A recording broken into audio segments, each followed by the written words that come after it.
Hello students, NCERT class 10 maths में आप सभी का स्वागत है। आज हम प्रश्नावली 1.2 करेंगे, जिसके अंतर्गत हम अभाज्य गुणनखंड निकालना सीखेंगे। तो आइए प्रश्न क्रमांक 1 हल कर लेते हैं, जिसमें दिया है कि निम्नलिखित संख्याओं को अभाज्य गुणनखंडों के गुणनफल के रूप में व्यक्त कीजिए। आपको यहाँ पे कुछ क्वेश्चंस दे रखे हैं, जैसे पहला है इसमें 140, 156, 3800, इस तरह से 5 क्वेश्चन दे रखे हैं। आपको मैं पहला बता रही हूँ, बचे हुए चारों आपको खुद हल करना है। तो सबसे पहले हम क्वेश्चन नंबर 1 ले लेते हैं। इसमें सबसे पहले हम इसका अभाज्य गुणनखंड हल करेंगे। तो अभाज्य गुणनखंड हल करने के लिए पहले हम इसको इस तरह से लिख लेते हैं। यहाँ लिख लेंगे 140। 140 से देखने से पता चल रहा है कि दीर्घ संख्या है, वह सम संख्या है। तो हम सबसे पहले इसमें छोटे से छोटा अभाज्य गुणनखंड क्या होता है? 2 होता है। 2 का भाग लगाएंगे, तो यहाँ 2 का भाग लगाएंगे, 2 का पहाड़ा बोला, भाग गया 70। फिर 70 यानी फिर से 2 का भाग लगेगा, आ गया 35। फिर 2 का भाग, 3 का, अब 5 का भाग लगेगा, क्योंकि 2 का भाग जाएगा नहीं 35 में, 3 का भाग नहीं जाएगा 35 में, तो 7 5 7 35, तो 7 बार गया। फिर 7 में भाग 7 का जाएगा, तो भाग पूरा पूरा गया 1 बार। यानी कि 140 के अभाज्य गुणनखंड अपने पास क्या क्या आ जाएंगे, जो कि अपने पास आएंगे 2 गुणा 2 गुणा 5 गुणा 7। ये आपके अभाज्य गुणनखंड है। इसमें 2 और 2 2 बार आया है, तो इसको हम ऐसे लिख सकते हैं 2 की घात 2 गुणा 5 गुणा 2। तो इस तरह से आप बचे हुए सभी सवालों को हल करें। इसके बाद हम क्वेश्चन नंबर 2 हल कर रहे हैं। तो क्वेश्चन नंबर 2 को पढ़ लेते हैं, जिसमें दिया गया है कि पूर्णांकों के निम्नलिखित युग्मों के HCF और LCM ज्ञात कीजिए। इसकी जांच कीजिए कि 2 संख्याओं का गुणनफल बराबर होता है HCF गुणा LCM। यानी कि आपको इस प्रश्न में 2 संख्याएं दे रखी है। इसमें 3 पार्ट दे रहे, 3 क्वेश्चन दे रखे हैं अपने को, पहला, दूसरा और तीसरा। मैं आपको पहला बता रही हूँ, जिसमें 26 और 91 अपने को 2 संख्याएं दे रखी है, और कहा गया है कि उन दोनों का गुणनफल HCF और LCM, जो हम इन दोनों संख्याओं में HCF और LCM हल करेंगे, उनके गुणनफल के बराबर होगा। लेकिन HCF और LCM ज्ञात करने से पहले हम इसमें सबसे पहले अभाज्य गुणनखंड हल करेंगे इन दोनों संख्याओं के। तो हम सबसे पहले ये क्वेश्चन लिख लेते हैं, क्वेश्चन नंबर 1, जिसमें हमें 26 और 91 इन दोनों के HCF और LCM ज्ञात करना है। तो सबसे पहले हम 26 के अभाज्य गुणनखंड हल करेंगे।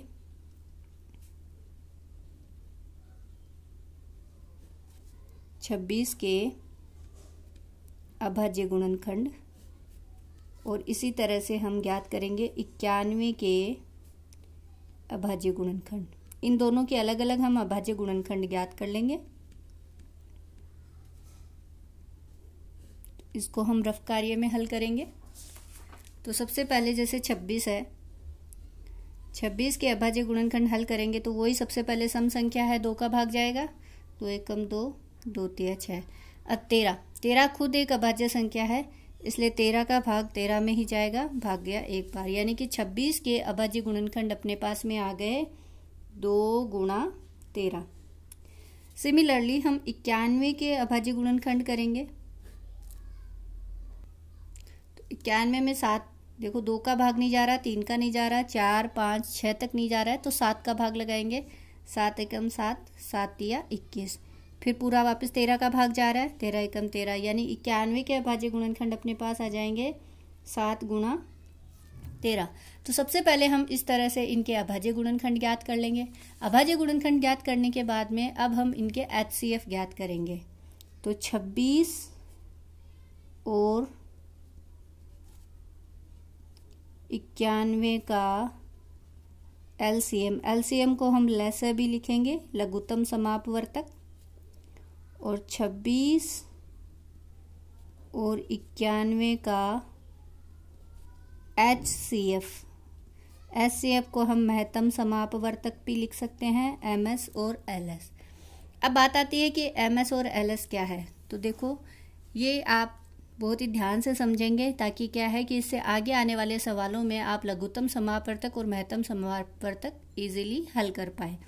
तो सबसे पहले हमने इन दो संख्याओं के, अगर दो संख्याएं दे रखी है तो 2 और 3 दे रखी होंगी, तो तीनों संख्याओं के अभाज्य गुणनखंड लिख लेंगे। अभाज्य गुणनखंड लिखने के बाद में लेस से क्या होगा कि जो आपके पास अभाज्य गुणनखंड आएंगे उन सभी मानों को, या अगर उनके घात होगी तो उन सभी की अधिकतम घातों को हम लेस में लिखेंगे, बशर्ते कि आपका कोई भी सेम जो सिमिलर वैल्यू होगी, जो एक जैसा मान होगा, वो रिपीट नहीं होगा। जैसे हम इसी 26 और 91 के अभाज्य गुणनखंडों का लेस ज्ञात कर रहे हैं, तो हम जैसे सबसे पहले यहाँ लिखेंगे 2, इसके बाद क्या आया 13 लिख लेंगे गुणा 13 के बाद क्या है, सारे मानों को चेक करते जाएंगे। 13 के बाद क्या आया 7 लिख लिया। अब 7 के बाद जस्ट बाद वापस क्या आ गया 13, यानी कि 13 तो हमने पहले ही ले लिया, तो 13 हमने पहले ले लिया है, तो अब हम 13 लघुत्तम समापवर्तक यानी एलसीएम में नहीं लिखेंगे, बस यही मान अपना लेस है आ जाएगा। वापस से देख लिए एक बार, अगर इनमें अधिकतम घात होती, जैसे घात 2 या घात 3 होती, तो हम अधिकतम घात वाले मान को ले लेते यहाँ पे, यानी सभी मान आपके लेसे के अंतर्गत आएंगे। अब हम इसका गुणा करते हैं, तो 13 दूनी 26 को 7 से गुणा किया हमने, तो अपने पास में मान आ जाएगा 182। फिर इसी तरह से हम इसका HCF ज्ञात करेंगे। HCF का मीनिंग क्या होगा कि कोई भी जो अपने पास में संख्या दे रखी है, उसके जो अभाज्य गुणनखंड है, उनमें दोनों में ही अभाज्य गुणनखंड कौन सा कॉमन है और सबसे मिनिमम घात कितनी है। तो देखो 2, इसमें 2 है बट इसमें 2 नहीं है, इसमें 7 है बट इसमें 7 नहीं है, और 13 एक ऐसी संख्या है जो दोनों में है, इसलिए यह मान अपना क्या होगा HCF हो जाएगा, इसलिए 13 हो गया HCF। अब हमें इसी प्रश्न में जांच भी करनी है एक सूत्र की। यह सूत्र सिर्फ 2 संख्याओं के लिए अप्लाई होता है। सभी बच्चों ये ध्यान रखें कि ये सूत्र किसके लिए अप्लाई होता है, सिर्फ और सिर्फ 2 संख्याओं के लिए। ये 3 संख्याओं के लिए ये सूत्र अपना अप्लाई नहीं होता है। तो हम यहाँ पे इस सूत्र की जांच करेंगे। जांच, क्योंकि हमें प्रश्न में पूछा ही यही है कि सूत्र की जांच करके बताएं, तो सबसे पहले हम इस सूत्र को लिख लेते हैं। सूत्र है अपना 2 संख्याओं का गुणनफल बराबर है HCF गुणा LCM। तो 2 संख्याएं अपने को क्या क्या दे रखी है, जैसे 26 और 91 हैं, तो दोनों संख्याओं का गुणनफल यानी 26 का गुणनफल और 91 का गुणनफल, तो दोनों संख्याओं का गुणनफल 26 गुणा 91 बराबर HCF। HCF अपने पास कितना है 13 गुणा LCM कितना है अपने पास 182, यहाँ पे 182 HCF है, LCM है 182। अब हम दोनों तरफ की संख्याओं का गुणा करके देखेंगे कि क्या दोनों तरफ का मान समान आ रहा है। तो हम गुणा करेंगे एक रफ पेज में। तो सबसे पहले हम 91 का 26 से गुणा करेंगे। 6 एकम 6, 9 छके 54, 2 एकम 2, 9 दूनी 18, फिर 6, 4 और 2 6, 8 और 5 13 का 3, फिर 1, यानी कि 2366, 2366 अपना 26 और 91 का गुणा आया 2366। इसी प्रकार 13 और 182 का गुणा करेंगे। 182 को 13 से गुणा करेंगे, 3 दूनी 6, 8 तिया 24, 2 3 और 2 5, फिर 2 8 1, इन सबको जोड़ेंगे तो 6 6 3 2, यानी कि इनका गुणा भी अपने पास कितना आया 2366। इस तरह से दोनों का गुणनफल समान आया है, अतः हम ये कहेंगे कि इन दोनों संख्याओं का गुणनफल HCF और LCM के बराबर होगा। इस तरह से आप इस सवाल को हल करेंगे। सिमिलरली आप इस दूसरे सवाल का दूसरा और तीसरा पार्ट स्वयं हल करें। Thank you. पहले और दूसरे क्वेश्चन की ही तरह अब हम तीसरा क्वेश्चन देखेंगे, जिसमें आपको दिया गया है कि अभाज्य गुणनखंड विधि द्वारा निम्नलिखित पूर्णांकों के HCF और LCM ज्ञात कीजिए। तो जैसे हमने पहला और दूसरा क्वेश्चन सॉल्व किया है, वैसा ही तीसरा है, जिसमें आपको अभाज्य गुणनखंड के अभाज्य गुणनखंड ज्ञात करना है 3 संख्याओं का। जैसे पहले संख्या है 12, 15 और 21। जैसे हम क्वेश्चन नंबर 3 के लिए अभाज्य गुणनखंड किन किन का ज्ञात करना है, 12, 15 और 21 का। तो 12 के अभाज्य गुणनखंड, 15 के अभाज्य गुणनखंड और 21 के अभाज्य गुणनखंड हम ज्ञात कर लेंगे। मेरे ख्याल से अभाज्य गुणनखंड ज्ञात करना सबको आ ही गया है। 12 का अभाज्य गुणनखंड ज्ञात करोगे 2 का भाग लगाओ, फिर 2 का भाग लगाओ, फिर 3 का भाग लगाओ, तो यानी कि 2 गुणा 2 गुणा 3, यानी 2 की घात 2 आ गई गुणा 3। इसी तरह 15 का अभाज्य गुणनखंड जब हम हल करेंगे तो 15 में डायरेक्ट हमारा 3 का भाग जा रहा है, तो 3, 5, फिर 5 का भाग जा रहा है, तो 15 का गुणनफल आ गया 3 गुणा 5। इसी तरह से 21 का गुणनफल क्या आ जाएगा, 3 गुणा 7, क्योंकि 3 भी अभाज्य संख्या है, 7 भी अभाज्य संख्या है। अब हम इसमें HCF ज्ञात करेंगे। तो 12, 15, 21 का HCF और 12,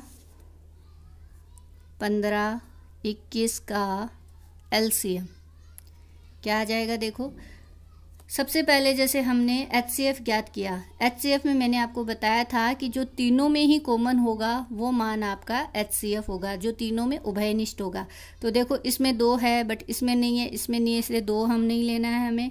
इसमें 3 है, 3 इसमें भी है, 3 इसमें भी है और 3 इसमें भी है। तो इसका मतलब इन तीनों ही संख्याओं का HCF कितना आ जाएगा, 3 आ जाएगा। 5 और 7 तो दोनों ही अलग अलग है। इसी तरह हम इसका LCM ज्ञात करेंगे। तो LCM देखो हाईएस्ट पावर हमें लेनी है, अधिकतम घात कितनी है। यहाँ पे देखो 2 की घात अधिकतम 2 है, इसलिए हम 2 से शुरू करेंगे। 2 की घात 2 ले लेंगे, फिर 3 ले लेंगे। अब 3 यहाँ पे ले लिया है पहले ही, तो इस 3 को नहीं लेंगे। अगला क्या है, 5 ले लेंगे। उसके बाद में 5 यहाँ ले लिया है, फिर 3 हमने पहले ही ले लिया था, फिर हम अगला मान क्या ले लेंगे, 7 ले लेंगे। तो इस तरह से ये मान अपना क्या आ जाएगा, अभाज्य LCM आ जाएगा इन तीनों संख्याओं का। तो 2 की घात 4, 2 की घात 2 यानी 4, 4 इंटू 3, 4 इंटू 3 कितना हो जाएगा, 12 और 7 पंजे 35।